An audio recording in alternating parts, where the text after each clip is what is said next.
Welcome, welcome, welcome. You're in the right place at the right time. Today is Saturday and it is 12 noon Central Standard Time. And I want to thank you guys for taking a minute or two out of your busy schedule to tune in and be a part of the show. Thank you so very much. I can't thank you enough. I got to give a shout out. Every show that I go live or do a broadcast or whatever I do, I always like to give a shout out to my mentor, Dr. Hunt. Dr. Hunt and I have been traveling in life together for 30 plus years. And out of the 30 plus years that we have been traveling together, he has been a blessing to both me and my family, as well as I have been a blessing to him and his family. Now, Dr. Hunt has been on this show many times before. Even when I started my broadcast, probably over 20 years ago, he used to come on my show so I can start out with shows of substance. You know, those are some of the things that a mentor will do. They'll be there with you continuously to help you succeed. You know, that's why I promote mentors and mentorship. Mentors pray for you, they lead you, they guide you, they point you in the right direction so that you don't wind up having to struggle all by yourself. Because the struggle is real, okay? So I want to give a shout out to Dr. Hunt every chance I get. If you don't have a mentor, get one, because they can be a blessing to you far more than you'll ever know, all right? I want to talk about whose words do you believe? That's the question mark that I came up with for this week. You know, normally this show talk about what I run across during the course of the week, from last week to this week. You know, last week we talked about politics a little bit and how the ancestors died to get us the right to vote. And since last week to this week, we had the presidential debate.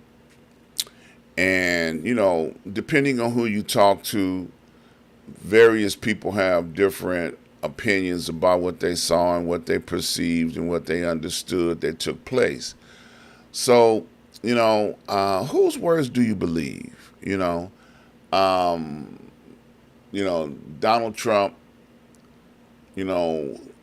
came up with, people from different countries, called them immigrants and criminals, and they're eating dogs and cats in people's homes and neighborhoods. And, right then and there on the show, on the debate, the commentators of the debate, shout out to ABC, they fact checked all of the things that he said right then and there and told the people, like, no, that's not what happened. And it came from a reliable source, like apartment buildings were being raided by, people from, immigration, and migrants attacking people in their homes. Police said, nope, that didn't happen. So during the debate, Donald Trump, created, chaos where there was no chaos, and I applaud Vice President Harris when she addressed some of those issues that he came up with and put him on front. Now, we got a thing in the media that we like to live by is fact check everything. Before you go out there and say it, before you have to come back and repent and say, oh, that wasn't real, check it out.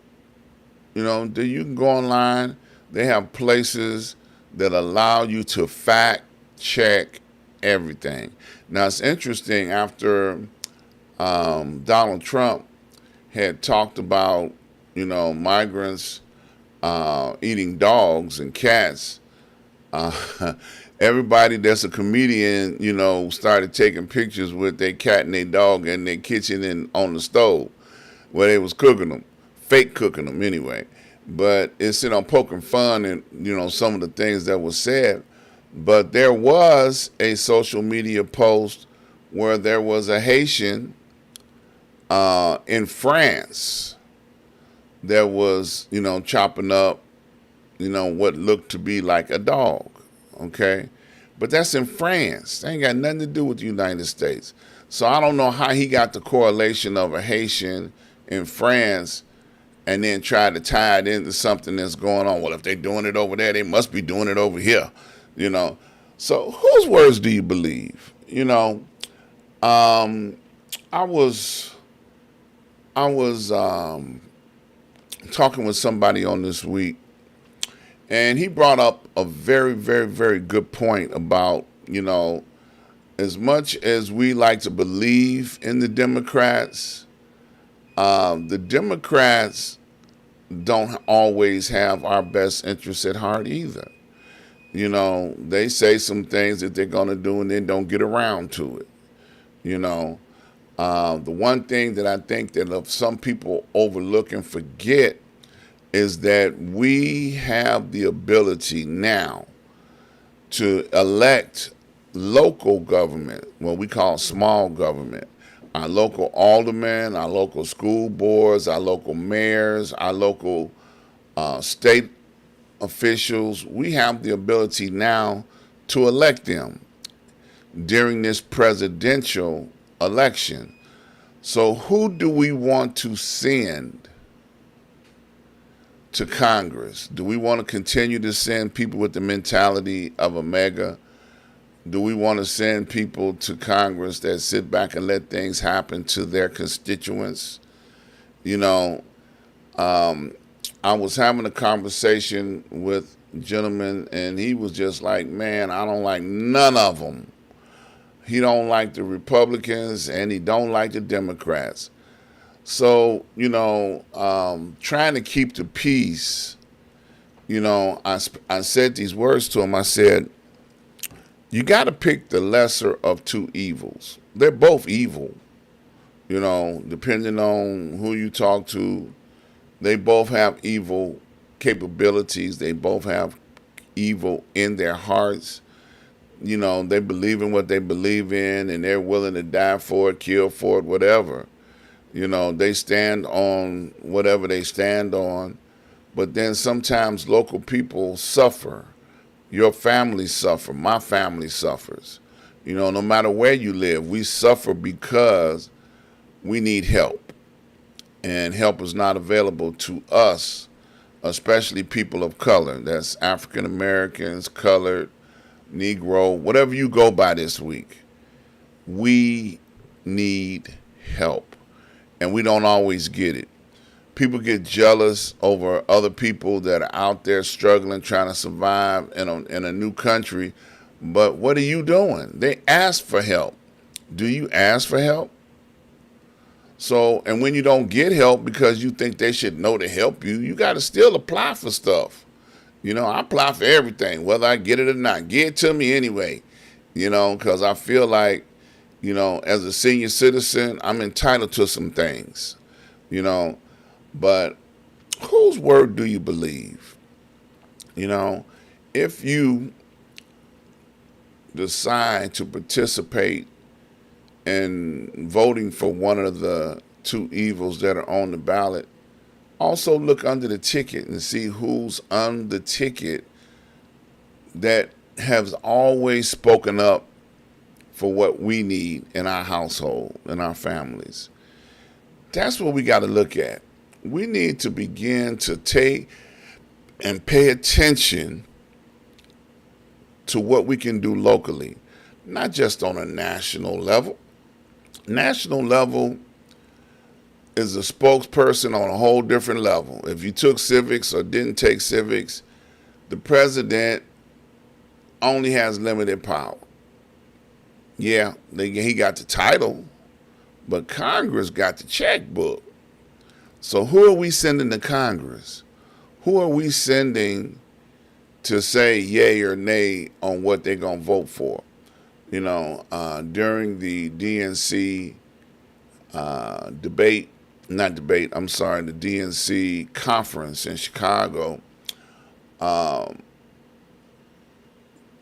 President Obama mentioned the fact that he was able to get what they called or coined Obamacare, Affordable Care Act, that has turned out to serve many, many people in this country. And they keep saying that, oh yeah, we're going to replace that, but they haven't come up with anything to replace it with. President Biden, understanding the cost of high medicines and insulin and things of that nature, are trying to relieve the burdens on the people by offering up flat rate fees for insulin, flat rate fees for medicine, and putting caps on it. Well, that's thinking about my family, my household on a local level. So I need people with like-minded understanding that the struggle is real. And if you don't have certain medicines, you're going to die. Plain and simple, you're going to die early, unnecessarily. So I know people that are working 2 jobs now, because when they came out of COVID, companies don't want to pay you no money. They want to pay you minimum wage and less than minimum wage. So they feel like if you're working 2 jobs, you're less likely to complain about what's going on. Well, we need help. So whose words do you want to believe? I choose not to believe a person who would blame all of our faults on people that just got here.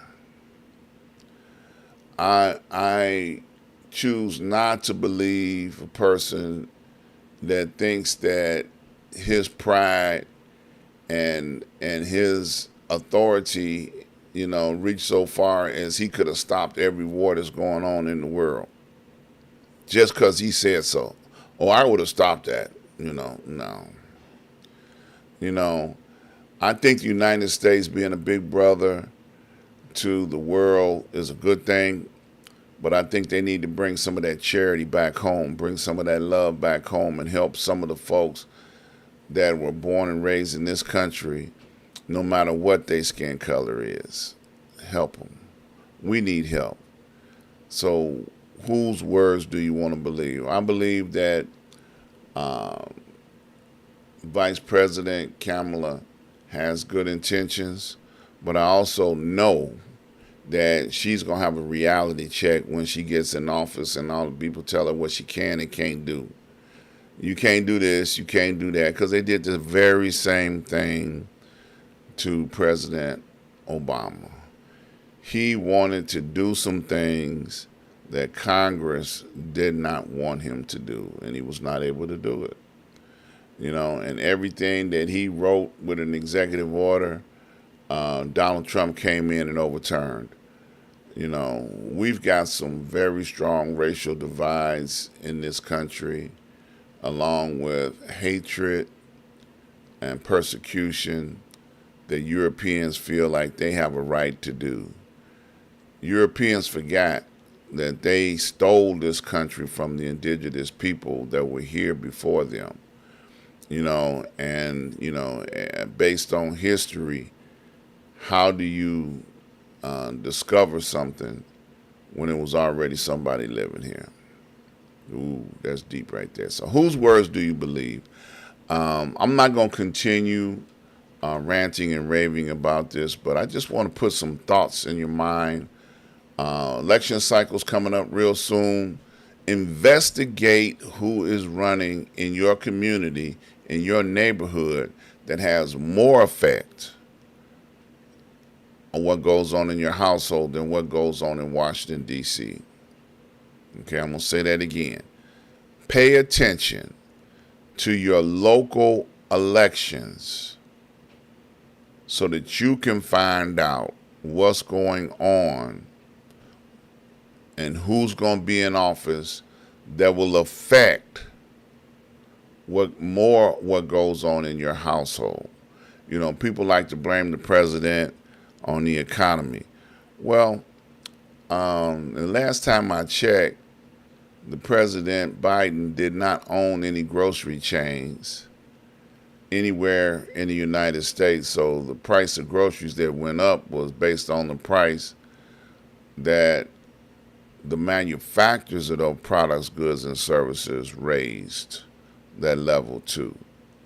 So coming out of a country that had been shut down, the rich wanted to get richer, and they began to increase the prices of everything because they couldn't make that money while we were all in hardship. And I'm going to say this one more thing, and then I'm going to get out of here for this week. Donald Trump did not have anything to do with the stimulus checks that came out across the country. He opposed it, but the Democratic-led Congress voted to send out those relief checks. So it was not nothing that Donald Trump said, okay, give these people a check. No. The only thing that he was able to do was put his name on the check to psychologically make you think that he had something to do with it. No. So investigate, fact check, find out the truth before you walking around believing a lie. He did not do anything but for one historical black college, not all of them. Fact check, get the facts. Whose word do you believe? Find out the facts. There's nobody promising a cat or a dog in every pot. Okay? Ain't nobody doing it. This boy got y'all thinking that your pets is in trouble. Your pets are not in trouble. Okay, unless you live near a forest preserve and the coyotes get them. So, whose word do you believe? Do some research. I want to invite you guys to go over to my website, ask-dr-ron.com. When you get over there, I want you to browse around and take a look at all of my advertisers. They make it possible for me to do what I do. I want you to show them some support. Click on the banners when you see them. You'll see my affiliates. Click on their links. It'll take you to their websites, and then that way you can support them as well when you go to the website. I want to invite you guys back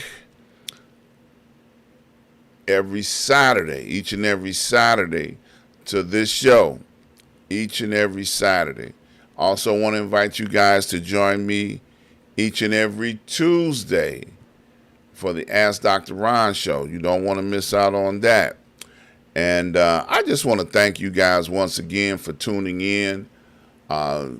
These are all the places where you can make donations. Please make donations. I need your support. You know, we just came out of a 4-part, this will be the 4th week coming up, 4-part series on trading. The instructor, Norman Harris, will be back with us for the 4th installment of a 4-part series this Tuesday coming up. You don't want to miss it. We've been giving out some very good information on how you can get into trading on the stock market. So join us this Tuesday at 5 p.m. Central Standard Time. Once again, these are all the ways you can make contributions and donations. While you're here, please subscribe, like, and share. Subscribe, like, and share. I look forward to seeing you guys on Tuesday. I love you, and ain't nothing you can do about it. Stay blessed. Stay encouraged. And whose word do you want to believe?